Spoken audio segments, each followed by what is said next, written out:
Hello, today we'd like to speak about the concept of love. We spoke about the three primary attributes of God. One of them was kindness. Another way of expressing that is within a human being, you've got the feeling to be kind, which also comes from a deeper feeling, a desire called love. So I guess you could say that kindness comes from love. Love is the desire to give to something else, desire to want what's good for something else, a desire to connect with something else. We're going to see this is what the word AHaVah in Hebrew is the word for love.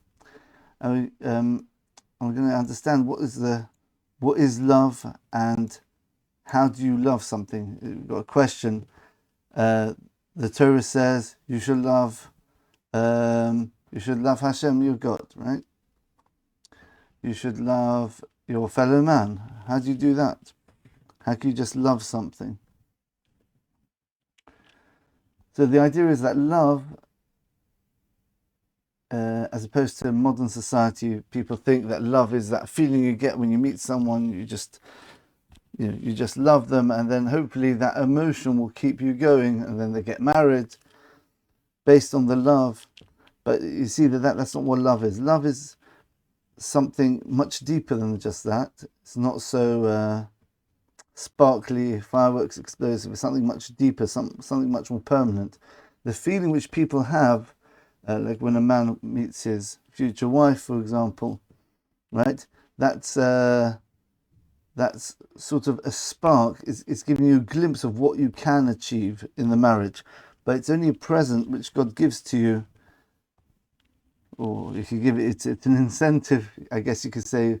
God wants people to get married, so he gives them this feeling of wow, like bells and whistles and lights and fireworks and everything, and then people get married. The problem is that people, especially in modern society where they stress the idea of immediate gratification,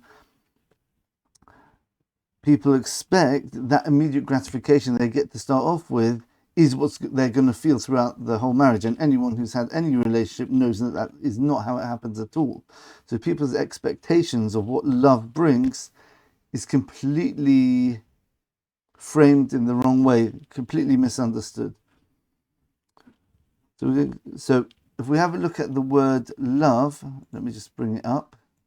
So this is chapter 19 Leviticus, Parshas Kedoshim, which is all about holiness. Kedoshim Tiyu is the first verse in the chapter. You should be holy. Let's go to verse 18 here.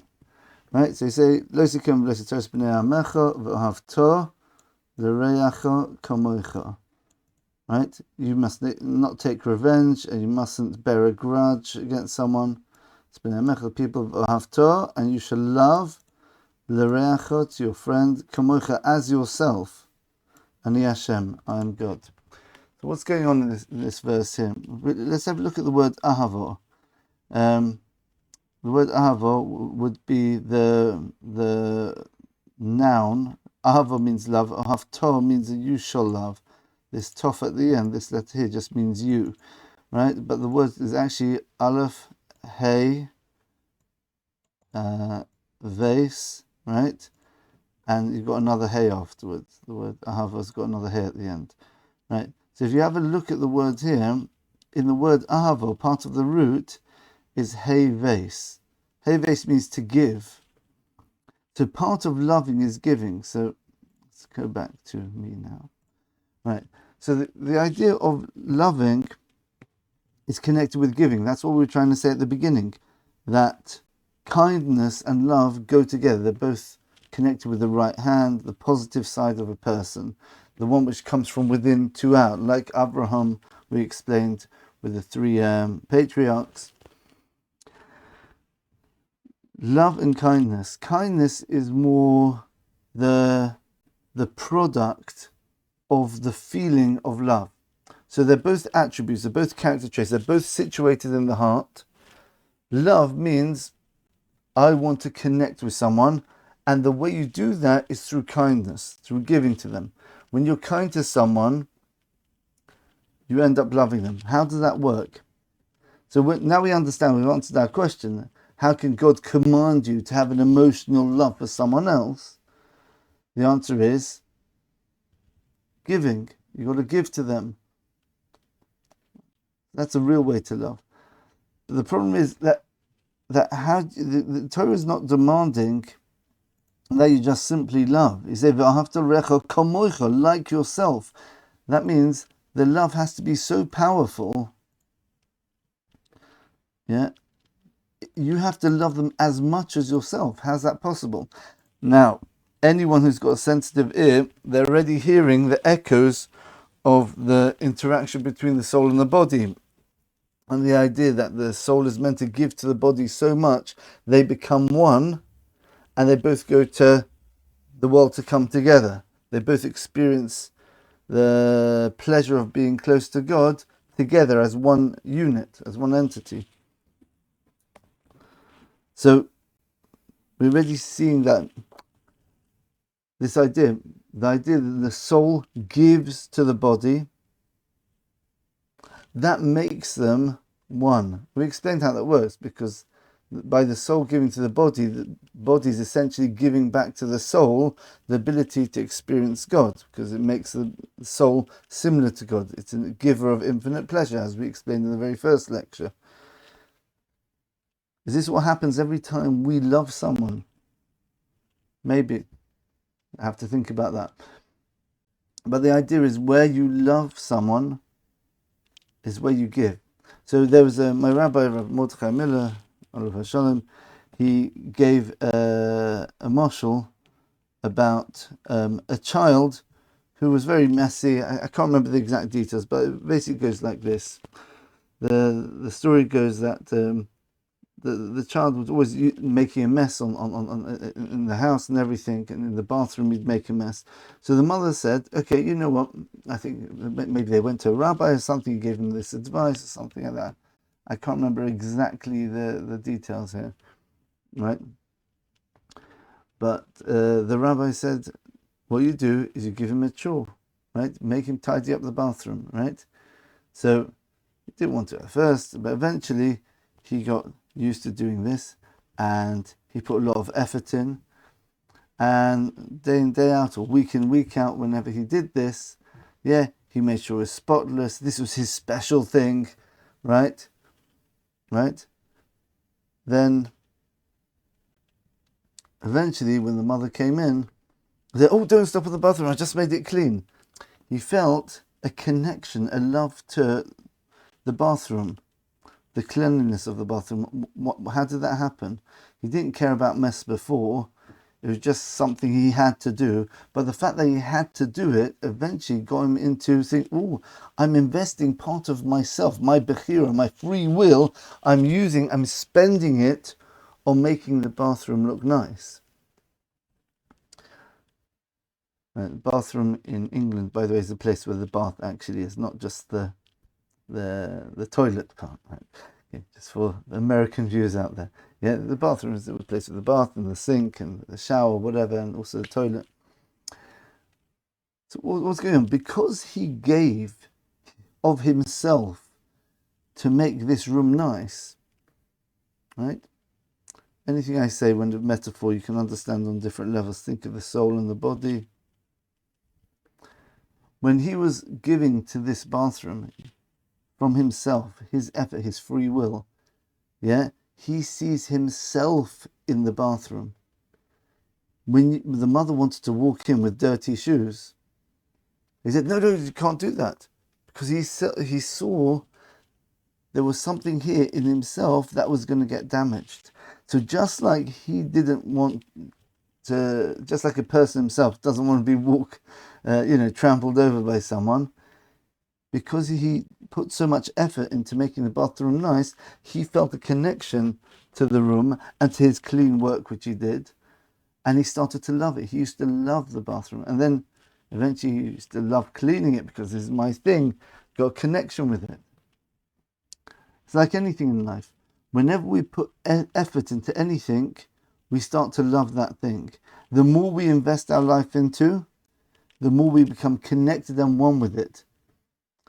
That means, very important, if we end up loving something bad, it's very hard to separate ourselves from it, because you're ripping part of yourself from that thing. That's why it's people who've Jewish people have led a secular lifestyle, right? And they haven't, and they've built up their business and everything, and their focus in life is all the effort, their money and everything, or their comfortable lifestyle, whatever it happens to be. It's very, very hard for them to change their focus and say, I should be focused on spiritual things, on Judaism, things like that. That's why we spoke about the difficulty of someone who repents. Someone who repents is on a much higher level than someone who just did the right thing to start off with. Because the person who did the right thing to start off with, he had to resist the temptation. But once he gets into doing the right thing from God's point of view, doing the mitzvahs, the commandments, that's where he sees himself. So he naturally wants to keep that going. I've already invested myself in this thing, in connecting with God, so I want to keep it going. Whereas someone who invests himself in the physical world, then to rip himself, to say, I've wasted my whole life, and really all that investment I've put into this world is actually meaningless. Or maybe someone was following a different religion, or something like that, or someone's got an abusive husband, right, or abusive wife, and they put so much effort into making the marriage work. It's really hard to walk away from it, because they've invested. They see themselves, however abusive the spouse may be, they see themselves in the spouse, and they're walking away not from the spouse, they're walking away from part of themselves which is now in the spouse, or in the other religion, or in the other way of life.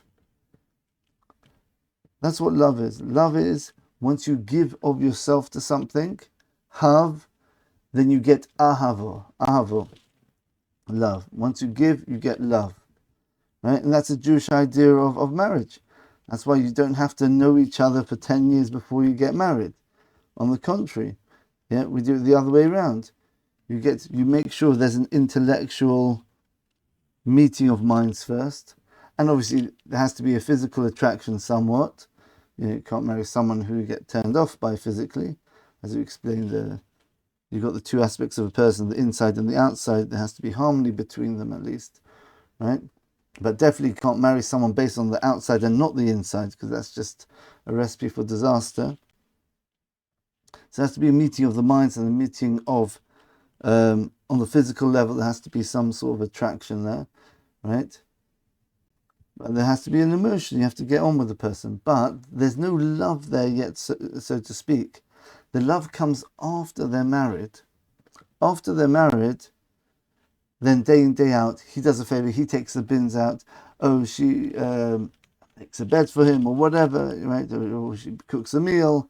He goes out, he buys her a present, he says a nice thing, he smiles to her. Every single interaction, which is a positive one, he's giving, he's spending time with his wife, or she with her husband. They're giving to each other, and the more they give, and it happens for years and years. That creates the love. But it only happens if they've both got the mindset, we're giving to each other. As soon as you want to take, and you go into marriage to take without giving, you're just hoping the other person will give, because it's a mutual taking agreement. That means, oh, I want to take what I can from you, but I understand you want to take from me. So, okay, fine. I'll agree to let you take from me as long as you let me take from you. Then they're not giving to each other. They're constantly taking. So therefore, there's no connection there. So therefore, if it's based on a physical attraction, which is most of the time, I would say, why people get divorced nowadays, there's a physical attraction and they don't build up that giving. Essentially, they never got the chance to love each other, because they were really loving themselves. Oh, she looks so nice, he looks so handsome, or whatever, he's got a nice job, whatever. So he's taking what he wants from her, and they're not focusing on giving, so there's no love. The focus is loving themselves. That's not real love. That's selfishness. That's the opposite of love. It reminds us a bit like we spoke of Ishmael, the son of Abraham. How his love was just so powerful, but he directed it to himself. There wasn't any structure, wasn't any control, no self-control to be selfless. Whereas Isaac, Yitzchak, he had that self-control. He said, I might want to be expansive and to connect with someone else, but I'm doing it in a restrained way where I'm not the one getting the benefit. I want her, I want my wife, Rebecca, Rivka, to get the benefit from the love. And Rivka would do the same thing. In fact, if we have a look at this verse, it's beautiful. It brings out the point very, very clearly. So here we look at this. I just realized this now, actually, as I was speaking. I didn't actually put the two things together, which is really nice. So we see here the story of Rebecca, how she ended up getting married to Isaac, Yitzchak. So the whole story. So Rivka traveled to the place of Yitzchak. They never met each other even. It was just made through a messenger, through Eliezer, the servant of Abraham. Right?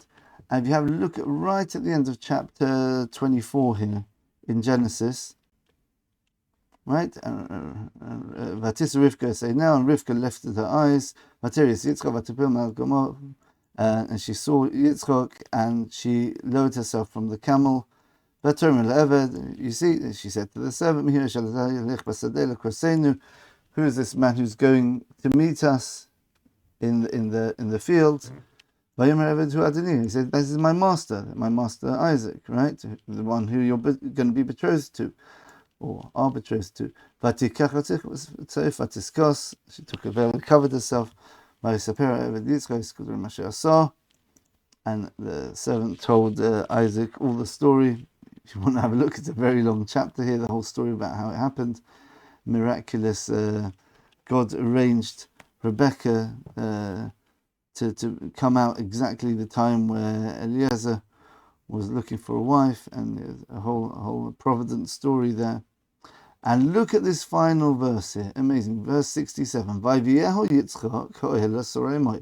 And Isaac brought her into the tent, right? Right, that means to be a wife. Rivka, he took Rivka, and she was for him as a wife. And he loved her. And then Isaac was consoled for the loss of his mother, because his mother just died not too long before that, Sarah. Look at the order very carefully. It's very precise. He married Rivka.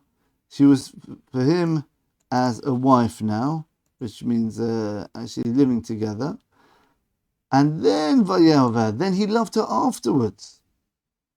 Only after they were husband and wife, and they got to do that giving, that mutual, what do you call it, reciprocal giving to each other, did the love get created. Because he was giving to her, she was giving to him, they saw themselves in each other, and they created the love, the bond. And that's Isaac, the one who comes from Abraham, which is love, but he does it with control. It's controlled love, right? I love, but I'm not being totally expansive, free lover. I love him, her, everyone. It's not all over the place, right? Right? Because that is someone who loves himself, who wants to feel the feeling of love. But someone who wants to actually altruistically love someone else, they have to hold themselves back. I want to create this connection with my wife, Rebecca. Yeah, but I want to make sure that she's getting from me. I want to be the giver in the relationship. So therefore he holds himself back from taking the pleasure. But Rebecca's thinking exactly the same thing. Exactly the same thing. So they both end up giving to each other. Hopefully we'll speak about this. It's coming up to Hanukkah, the festival of Hanukkah, which celebrates the Jews' victory over the Greeks. And you're going to see it's an ideological victory. Let me just write that down on my lectures to give. There we go. Okay, yes. I come up with ideas as I'm talking, but it's a bit awkward to leave it hanging. But okay, anyway. Okay. Right. So this idea of love. Love is giving. Now it's very interesting. Someone told me in the name of Rav Shimshon Raphael Hirsch, one of the great Jewish leaders in Germany from about 200 years ago. He was the one who battled against the Reform Judaism movement at the time. Very famous within Jewish circles, this rabbi.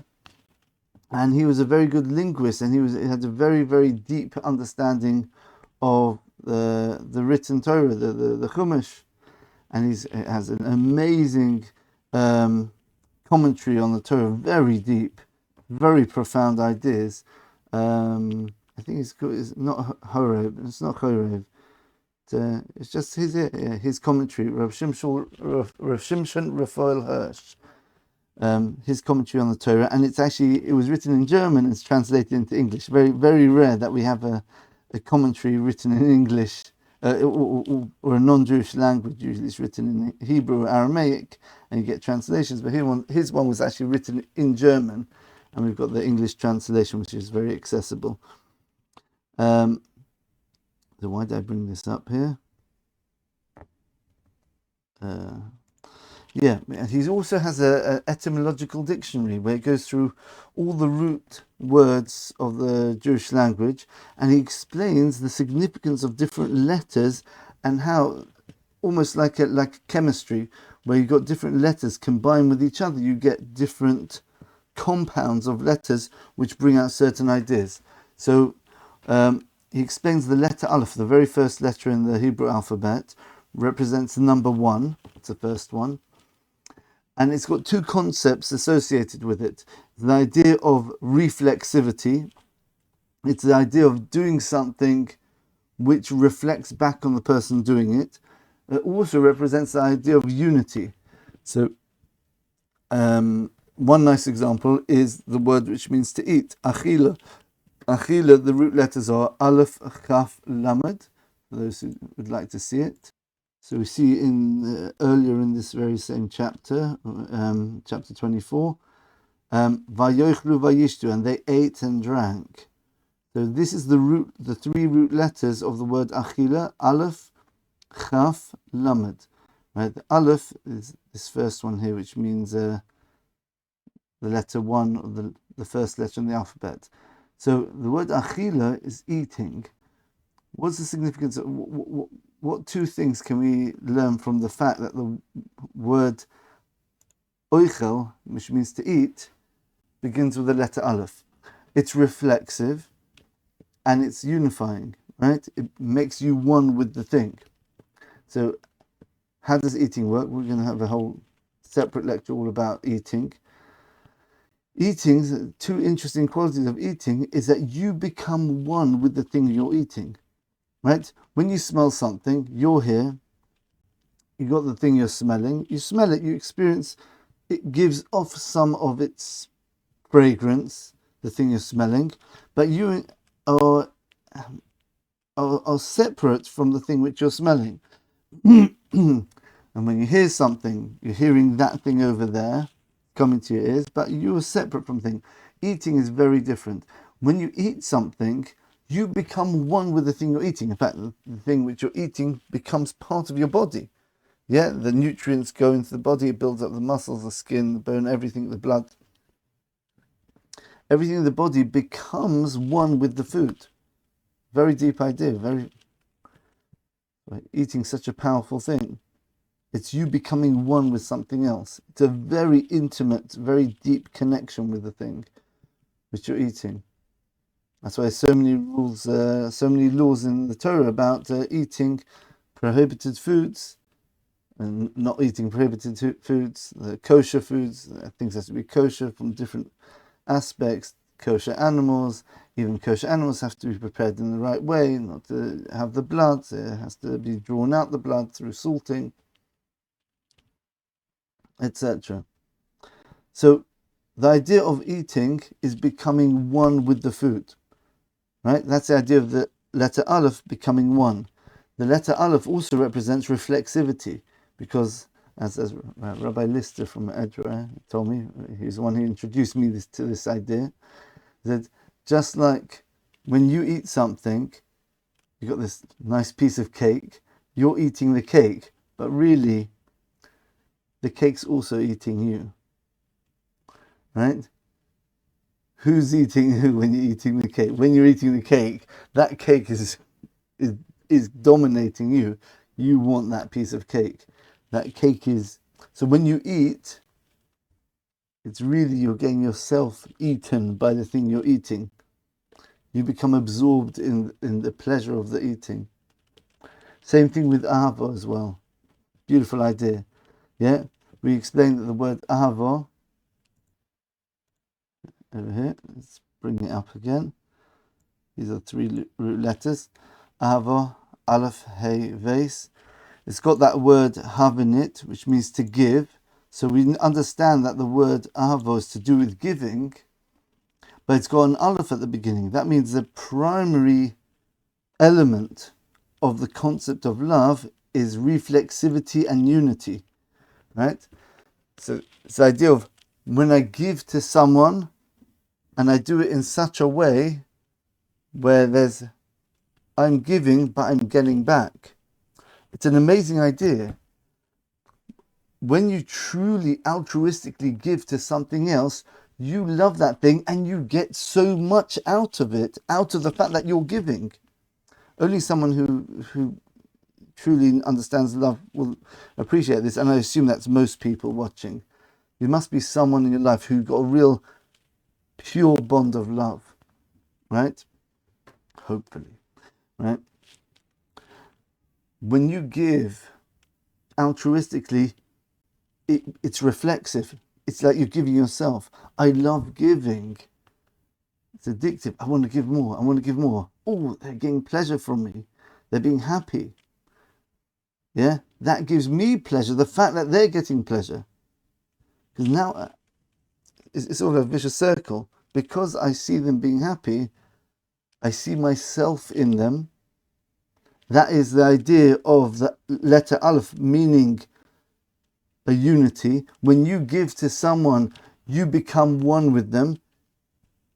You're giving to them, you become one through the giving, because you see yourself in them. That's what it means in the Torah where it says, you should love your fellow as yourself. And some of the commentaries say this refers specifically to marriage, which is the one time a person's got this constant give interaction with the spouse.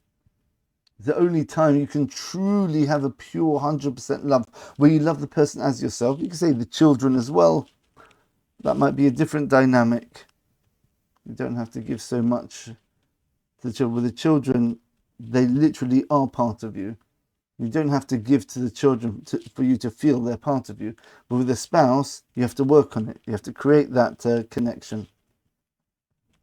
So the idea of the love is Aleph, the idea of giving, but in the form of the letter Aleph, which means the idea of unity, because when you give, you see yourself. So if you're over there, I'm over here, and I'm giving to this, and I see myself here, therefore this and this are the same on one level, because I see myself in here.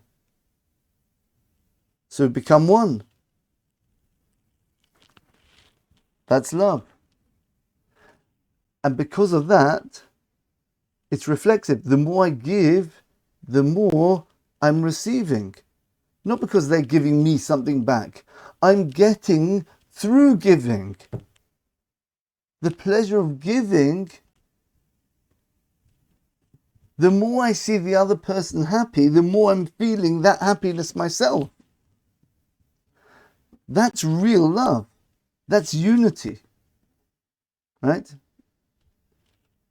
So to sum up, we said the idea of love is the idea of creating connection between two people or two entities. It happens through giving, through mutual giving, and we explained if people are focused on taking, that's going to destroy the relationship. So you have to trust each other, that you're not going to get taken advantage of. We explained that people can love things which are bad for them, but since they're invested, it's very hard to break away because they see themselves in that thing. And even abusive relationships, people are willing to stay in them because they just see themselves in the other person, no matter how bad that person treats them. Now we'll go and finish off, explain the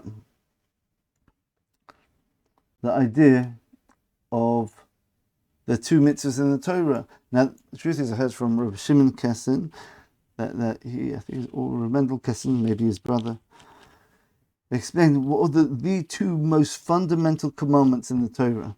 Right, the two most fundamental commandments in the Torah are really you should love God. You should love Hashem your God. B'chol levavcha, with all your heart, b'chol nafshecha, with all your soul, b'chol modecha, with all your might. So that's the idea of love, loving God. And if you've been following my lectures for a while now, you'll understand, that's everything. The whole purpose of creation was for God created the world in order to have a relationship with us, in order that He gives to us. But how do we get from God? By giving Him the opportunity to give to us. And how do we do that? By giving to the body, and the body giving the opportunity for us, the soul, to give to it. And by doing that, everyone's giving to everyone else, because God's giving to the soul, who's giving to the body, and the body's giving the soul the opportunity for the soul to be a giver. And by doing that, the soul's giving the opportunity, so to speak, for God to give to it. Now God can give because the soul's the giver as well. So everyone's giving to each other and everything becomes one. That's the beauty of the whole structure. A completely different way of looking at it now in terms of the concept of love. And the other most important mitzvah in Torah is you love your fellow as yourself. You have to love your neighbor, your friend as yourself. Right? Because on the human level, you have different people, right? And God wants a unity between mankind. Once mankind is unified, then we are a harmonious, multi-personed organism, right? Which interacts, which is constantly giving. Everyone's giving to everyone else. And since we're all givers, therefore it's easy for us to be similar to God, because we're giving to other people who are like us. So just like you have the giving of the soul to the body, right, which is basically all the commandments, the fundamental underlying theme of all the commandments is the idea of giving, the idea of love and unity. So that's why one of the fundamental mitzvahs is love your fellow as yourself. And the idea of giving, we have to be givers and love everyone. Now, of course, we see from Yitzchak and Yishmael, there's a way of doing that. Yishmael says, let's love everyone, let's not have any boundaries between us, and therefore anything goes, and therefore, and that's a corruption of the idea of love, right? Because you end up loving yourself. There's no boundaries, so therefore I can love myself just as much as I love you. And naturally, if a person doesn't control himself, he'll end up only loving himself, right? He wants to be boundless with his own thing. That's why as we explained in that very long lecture about how Yishmael is the negative aspect of Yishmael's midah is directing the love to himself, the kindness to himself, and that can be very destructive as well. It can be the idea of like giving myself pleasure without any limit, without any control, without any reservation, which can end up as we've seen recently, unfortunately, the terrible attacks which we had in Israel about a couple of months ago. We saw the sort of things they got up to there during the attack. It just feel not bridled by any sense of self-control, right?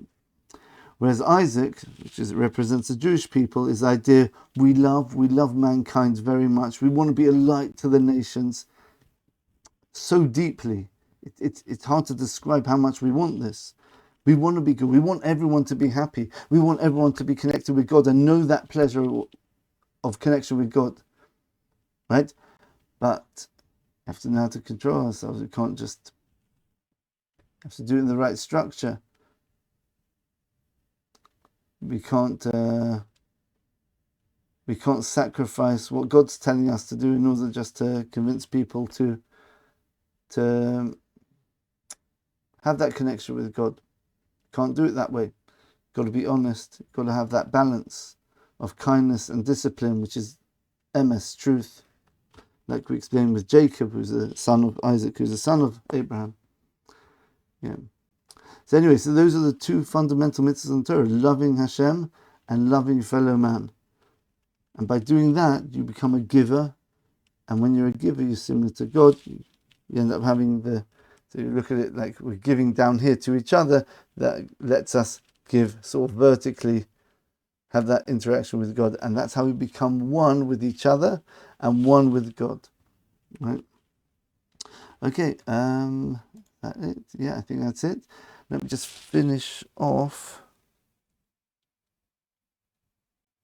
Should we finish off with that?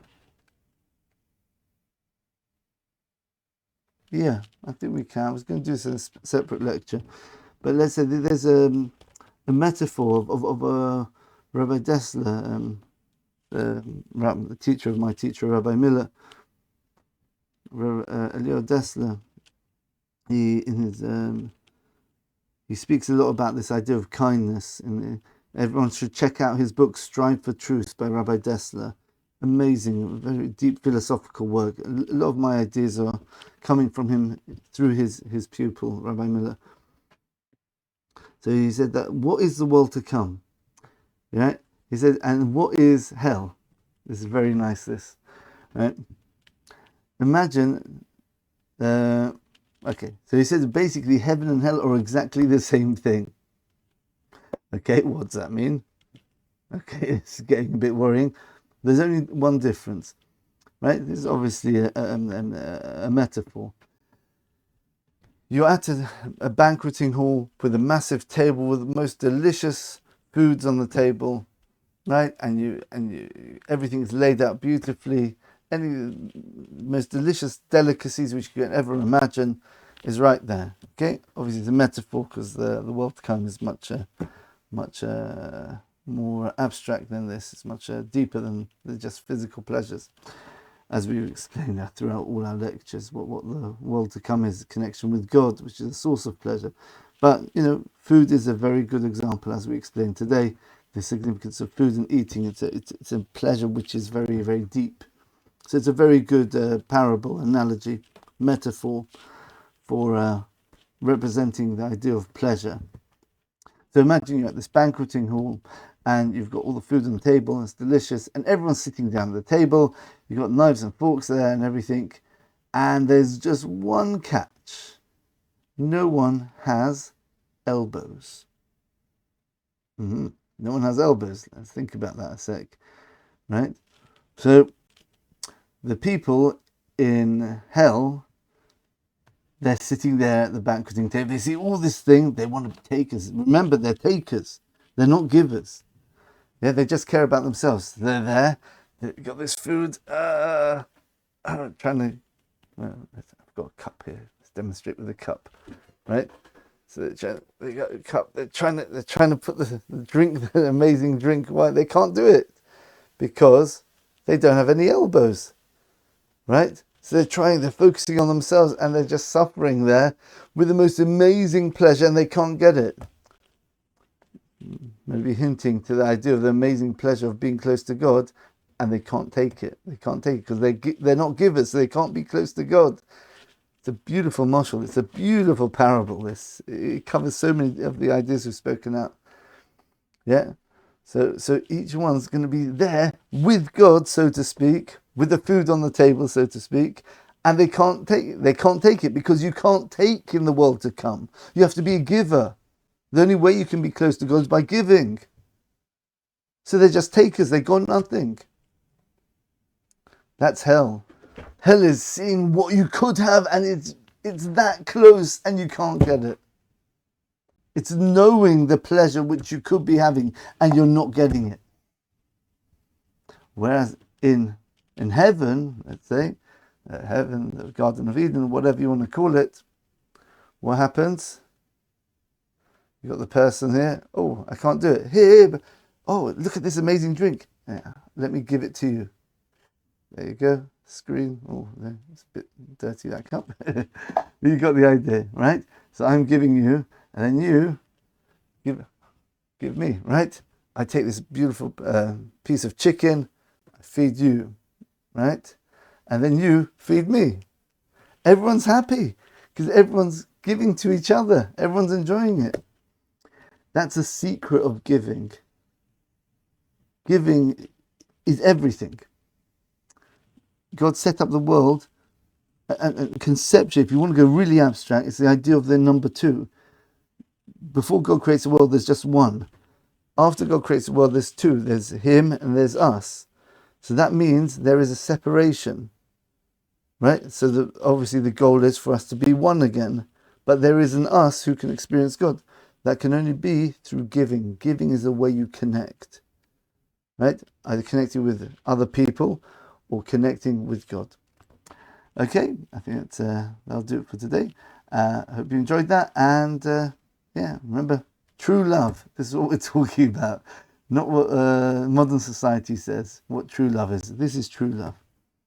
All right, thanks for listening and all the best. Hopefully we'll see you in the next video. And tell your friends about this channel so you can get these amazing ideas of the Torah out to other people so they can have more fulfilling, happier lives. Okay, all the best.